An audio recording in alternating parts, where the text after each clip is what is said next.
Welcome back to This Week in Agriculture. I'm still joined by Shadrack here.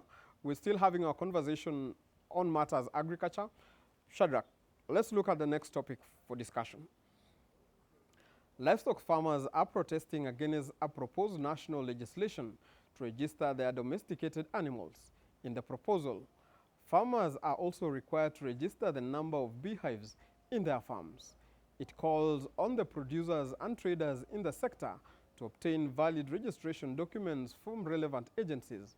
Among some of the advantages of registering livestock are traceability cases in case of theft and during slaughter. The new law that seeks to have all livestock farmers register all their domesticated animals comes barely a year after another law that sought to have dairy farmers register their herds was quashed. In the proposal, farmers are also required to register the number of beehives on their farms, while producers and traders in the sector are to obtain valid registration documents from relevant agencies. In an interview, the director in charge of regulations at the Dairy Board of Kenya, Dr. Philip Cherono, reveals that the new livestock regulations are only meant to place Kenya on the world market and ensure all our livestock products meet international standards. Without putting in place and documenting the way you produce your milk and move your milk all the way to processing and then to the market, nobody will buy. You cannot market this milk internationally. So we have to, one of the regulations is to deal with traceability, milk traceability system, where every person who receive, if you produce milk, you have to document that you produced this amount of milk and you sold to so and so. And then that person will say, I transported this milk to so and so. It was chilled in this place, and then the chilling center will say, so and so came and collected this milk. And this person who collected the milk will say, I sold it to this processor. Then the processor will say, okay, I received the milk from cooperative A, and we produced it as batch number this, and we sold it to these supermarkets. We send it to this market. So that if there is a problem in the market that has caused harm to anybody, we can be able to trace back and even even go all the way to nearer to the source, and then we can be able to advise. Apart from traceability, Cherono explains that the other reason why farmers need to embrace the new regulations is so as they can keep track of the key players in the industry, from renowned farmers to the producers of livestock products. We did not even propose registration of animals. We proposed the registration of producers. And when we are, we are actually calling them registration of dairy business operators. And dairy business operators is the whole range of the players, from farmers to cooling centers to milk bar operators, dispensing operators, processors, everybody. So they all of them need to be registered so that we know, for statistical purposes, we know who are the players at the various categories and what are they producing. Farmers, we know they produce raw milk. Others will be producing cheese and butter, so others. So, and we have to have a stock of all this. Now, it is very important. If you do not know, if you do not have a register of a record of your food systems in a country, how will you decide, how will you know when you have food and when you don't have food? How will you know how much food you are going to have next year? Uganda has gone further. They are not only registering their farmers, they are registering even their cows. And they are giving a birth certificate to every cow. Uganda are saying they want to sell their milk to all parts of the world. Us in Kenya, we are complaining that we cannot be registered as farmers. I think we need to see what arguments we are putting forward. Are these arguments going to support the dairy industry? Are we putting up arguments that will isolate us from the international market? Meanwhile, the new proposed livestock law indicates that the farmers who fail to register their animals will pay a fine of 100,000 or face a jail term not exceeding 1 year. The bill also proposes that Agriculture CS shall appoint officers to establish and maintain registers of persons and organizations as specified under the Act. Shadrack, what is your opinion on this new move by government? Registration of the animals is not a bad idea. It's a very good idea. But maybe we can take issue of the way it is being done. Because if you're telling me we are going to have somebody get the permits, who knows that whether somebody is going to, like exploit the process to start exploiting the farmers. So are you saying the issue is sensitization? Maybe farmers have not, or the country is not sensitized enough on this new issue where they are farmers are supposed to register the animals. I think this issue came in sometime in 2019 when the Ministry of Agriculture said they were to do the census. In fact, if you can remember when we were registering for Huduma number, among those questions that were there is, do you do some agriculture? Do you have some animals in your household? I think that was part of the registration. So for the registration that we are having, which is, I think is in the Act, it's called Animal Act, Health Act of 2019. I think what we don't have is the education, the sensitization, we call it public participation. Because if you start hearing farmers saying, we don't want to do this, I think honestly we can say they may not be having enough information of what is the intended purpose of the registration.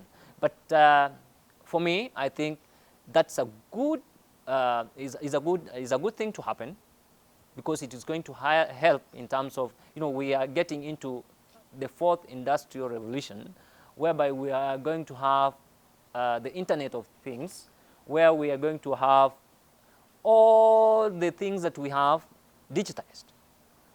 So digitization of animals is a very, very, very critical thing for us to, for agriculture to progress well. Also, one thing that came up in this very legislation is that if you fail to register your animals, the fine is 100,000. So if I have 2 cows, 2 old traditional cows, maybe both of them cost me, they can cost 30,000 shillings. If you fine me 100,000, will I continue farming, really? Don't you think that fine is too punitive? I think it is. I think it is punitive for the farmer. Yeah, I can imagine where the government is coming from. It's like they want to compel the farmer to register their animals or their livestock. But for me, honestly, I would say, when you look at the benefit of the farmer versus the punishment that you give the farmer by not registering, it is not reasonable. I mean, for me, the government should have approached this from a different angle in terms of the benefit that the farmer will get, and in fact insisting what is in it, the registration for the farmer. That will have been the trick that will help this registration process. Let's leave it at that. We don't know whether the government is looking for ways to make more money, because those fines are too much. But let's move on. Let's look at, remember last year, the tea, coffee, and sugar sectors were in the red. Let's look at another topic here.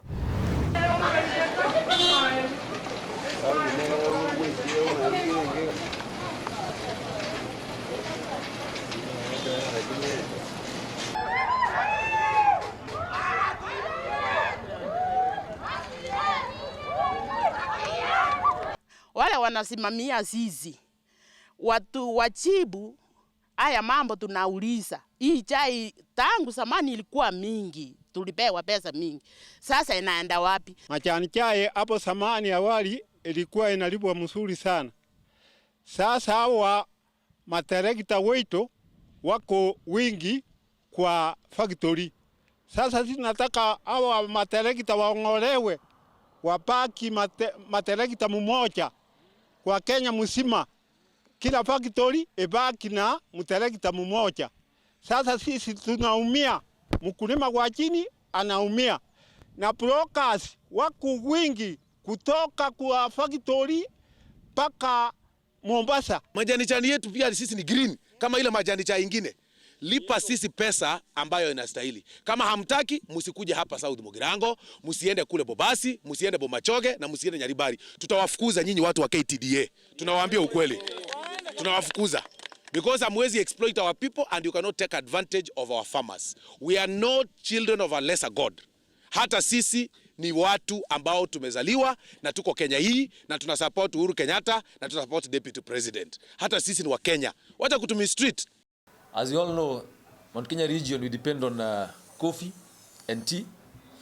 And recently, we have heard our people complain about how the KTD has been dealing with the issues about the tea and also coffee. And we call upon those leaders representing Mount Kenya region. Instead of doing politics, these are the issues that really touches the Mwananchi from Mount Kenya region. And as we depend on coffee, we want KTDA issue, which has recently hit our people hard. We want to take keen interest in this issue and to centralize the issue by taking key points and key responsibilities of those leaders and people who are heading KTDA. We want farmers to be in those committees. We want farmers to take care of their own products. And also, these brokers who have been put in place instead of farmers themselves. We want farmers to take care of their product. The once vibrant Mumias sugar factory was the epicenter of an economic lifeline for Western Kenya. The sugar miller employed hundreds in the region. Today, the once busy factory stands quiet with little to no activity going on. The latest predicament to rock the miller is mass staff layoffs as outlined in a notice put out by the receiver manager PVR Rao. The notice reads in part, and I quote, "Consequent to the company being placed in receivership, all employee contracts stand terminated from the date of receivership." Both staff and farmers that spoke to KTN News expressed shock and disbelief in the latest turn of events. As much as sisi ni employees, at the same time we are farmers, na nitakana atreat wafanyikazi kwa njia mzuri. Naomba governor, ni governor wa kila mtu, ni governor wa hii county, akumbuke kwamba Mumias iko na wafanyikazi ambapo wanaumia. On its part, Mumias Sugar says the affected employees will be lawfully compensated. The Kenya Plant Union Workers says it will not relent in its quest to have Mumias bailed out. Moving forward, new staff will be hired on a temporary basis to keep the company running, and priority will be given to the now former staff. So far, Mumias Sugar is drowning in unpaid bills coupled with mounting debt. This notice here, which is actually a surprise to us. To revive the miller, the government will have to offset a 20 billion shilling debt alongside 700 million shillings owed to cane farmers and its more than 1,500 workers with a monthly wage bill of 40 million have not been paid as salaries since 2017. Looking forward into the new year, what would be your expectations to the tea, coffee and the sugar industry? I come from a coffee farming community, and I know when I was growing up, the coffee was generating some income, but I'll tell you honestly, right now, we don't get anything from the coffee. I also grew up in tea farming area. But honestly, I say the fortunes for the tea farmers, coffee farmers have drastically gone down. And that's unfortunate, because globally we have best coffee, we have the best tea, but unfortunately we were not able to make use of the best we had to generate for ourselves enough resources, enough money to enable us like make the sector productive. Going forward, things are bleak, but the government needs to realize that we need to revive those sectors. Look at the sugar sector; it's going down. Tea sector, some farmers have uprooted their tea farms. Coffee is going down. But I think we need to be optimistic a bit, but optimism will come only if the government tries to change the way things are. These three crops were the major income earning crops for most farmers coming from those regions. I grew up in a region where we used to grow a lot of pyrethrum, and my father used to make very good money.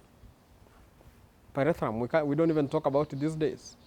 Do you think the government is to blame for all this because of corruption that have been in this system for a very long time?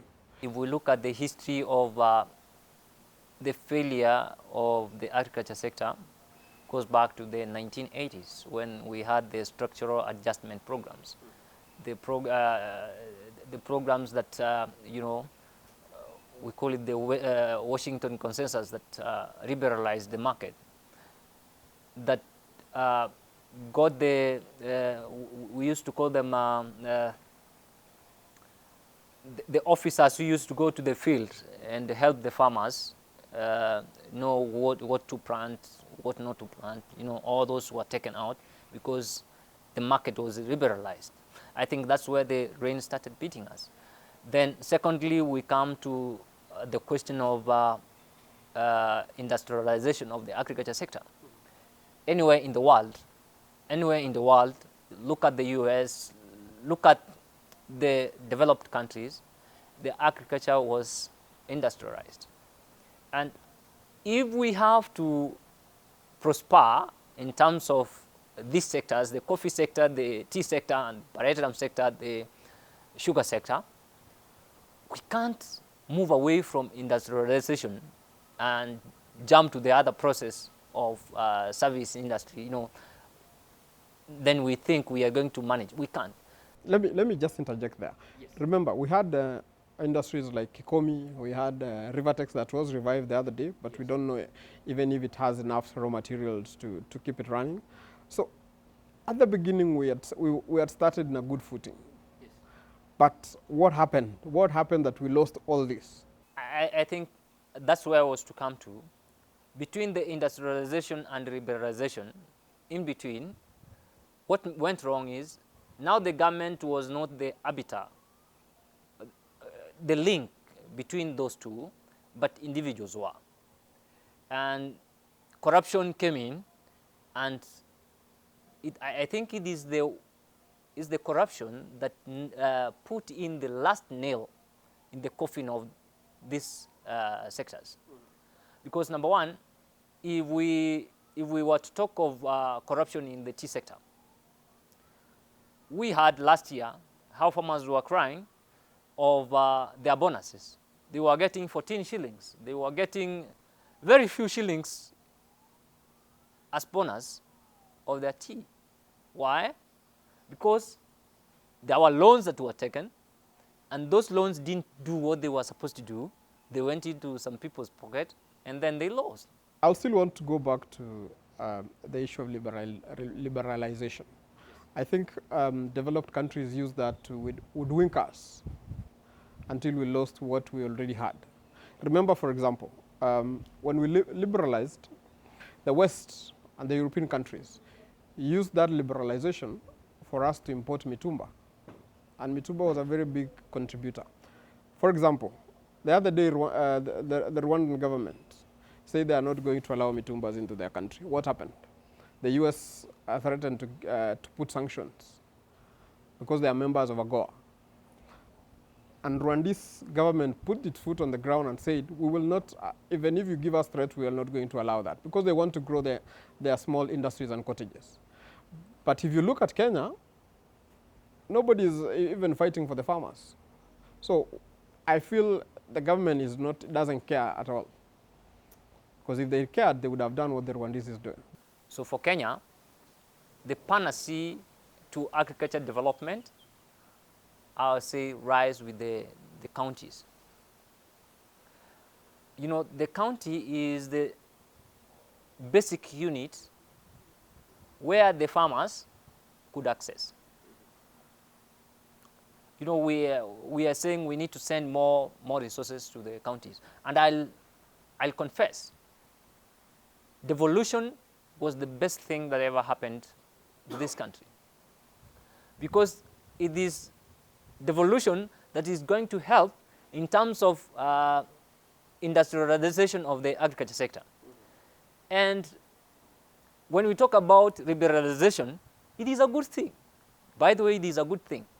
Because if we were to industrialize, our counties take a comparative advantage of what they can do best, and then produce mass, you know, we do mass production of what the counties can, okay?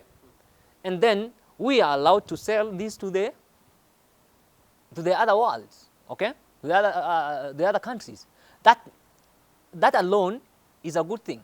Look, you know, you talked about the Western countries trying to impose on us what we are supposed to do. But look at it this way: there's cocoa from Ghana being processed in China and then being brought to Kenya, to Ghana as chocolate, and it is sold expensively.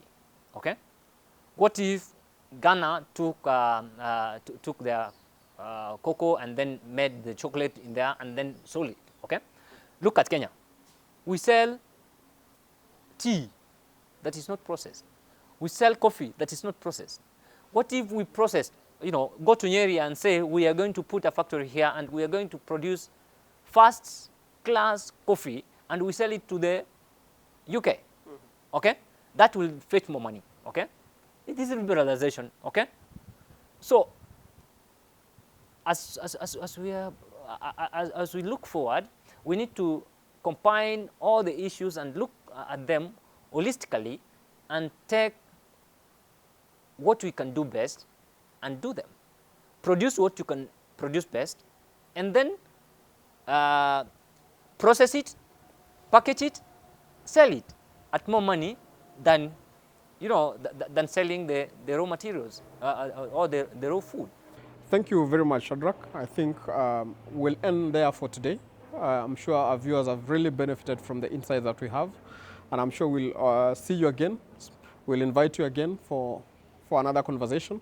But in the meantime, for our viewers also who are joining us from home, you can still follow us on our social media platforms, which are Farm Kenya on Facebook and at Farm Kenya 254 on Twitter, or you just send us an SMS on the number on your screen. This has been This Week in Agriculture. I've been your host, Philip Keitany. Until next time, goodbye.